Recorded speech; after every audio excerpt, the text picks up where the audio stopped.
I spent over 13 years as a lead pastor. So when I say I get it, like I get it. I understand the pressure of that role. But at least for me, the greatest pressure that I faced was internal pressure. That pressure to prove something, sometimes to God, to our church, or maybe just prove something to myself. That pressure, it can feel unrelenting. And I suspect I'm not the only person who feels that. I think Christmas exposes this a bit for all of us in the ministry space. And the closer Christmas gets, I think the heavier that pressure kind of begins to feel, right? There's attendance expectations. There's, the big moment sermons. Man, calendar is full, so we have limited margin. I mean, there's this pressure, right, to make Christmas meaningful for everyone else, right? While your own soul just feels completely exhausted. Not to mention that you're preaching a Christmas message, right? Trying once again to find a new angle or make the same story interesting again. It's a lot of pressure. If you've ever felt that weight, let me just tell you something up front. Like that pressure, it is older than you and your ministry. It didn't begin with your church. It actually didn't even begin with your calling. It didn't even begin with you, right? This pressure, it is part of humanity. And it's been stuck with us since, the beginning, right? This cycle of earning, it's kind of the cycle of striving. It's the cycle of trying to prove something to God and everyone around you. And maybe you've thought of this before, but in a very beautiful way, Christmas breaks that cycle.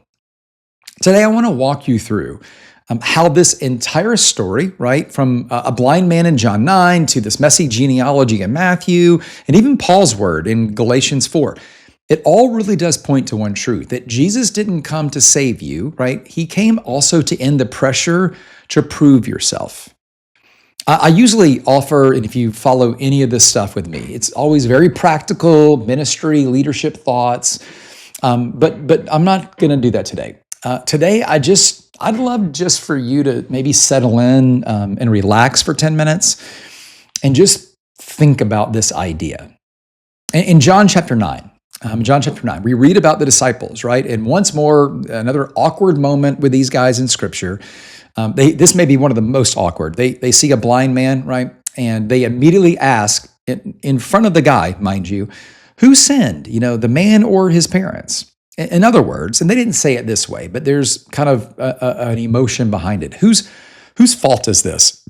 Who caused this cycle to happen?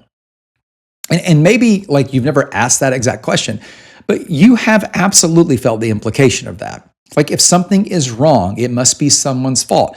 If you feel overwhelmed, you must not be doing enough. If your ministry feels stuck, well, maybe it's because of you and your failings.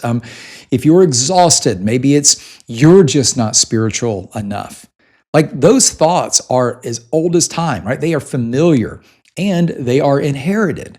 Like cycles, they don't start with us, but we absolutely choose to keep them going. Like we repeat what we have experienced unless something or someone intervenes. And pastors, I think we feel this uniquely compared to everybody else. I mean, we preach grace, but we often kind of operate like the law is still the system. We proclaim to others adoption, but we kind of live like orphans. We tend to teach identity in Christ, but lead as if identity comes from our ministry and our outcomes. I think that's why Christmas matters so much more than maybe we sometimes admit. Like, it's not about nostalgia. A lot of times Christmas should be more like an intervention, I think, for us.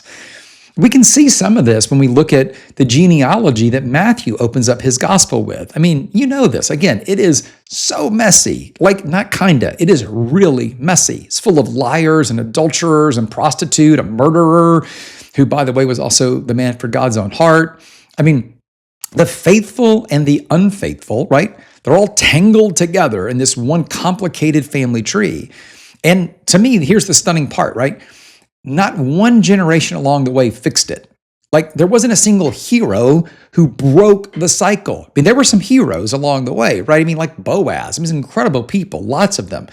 But the cycle didn't end with them. The cycle just continued. Like no one person finally got it right enough to fix the family tree. I mean, the whole story is kind of living under a curse.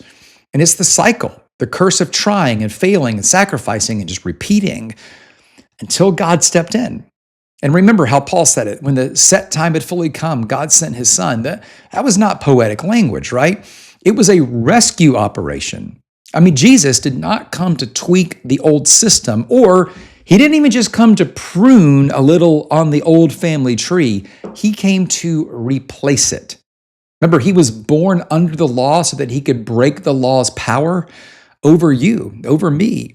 Like he came into the family tree so he could plant a new one, like a tree that is rooted in grace instead of pressure.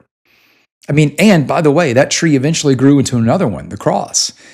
I mean, one tree exposed our need and then another tree met it. I mean, Christmas starts with the work the cross completes.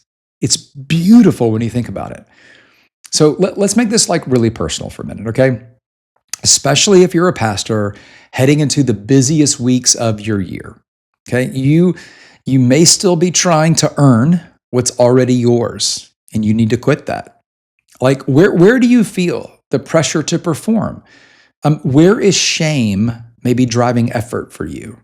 Like, where are you operating like adoption is still kind of up for debate? Here's the truth, right? You can't be an intentional leader while living under accidental pressure. That old family tree is gone. A new tree has been planted. In intentional leadership, it grows from that soil. It's a soil of grace, of identity, and of settled adoption. So I do want to give you a challenge this week, though. As you prepare for your Sunday services, especially the closer we get to the Christmas service, I would love for you to lead like you are already loved. I would love for you to preach like you are already approved, like shepherd like adoption is settled. Plan like grace is the starting point, and serve like you have nothing to earn because you don't. Christmas didn't just bring a savior, Christmas brought a cycle breaker.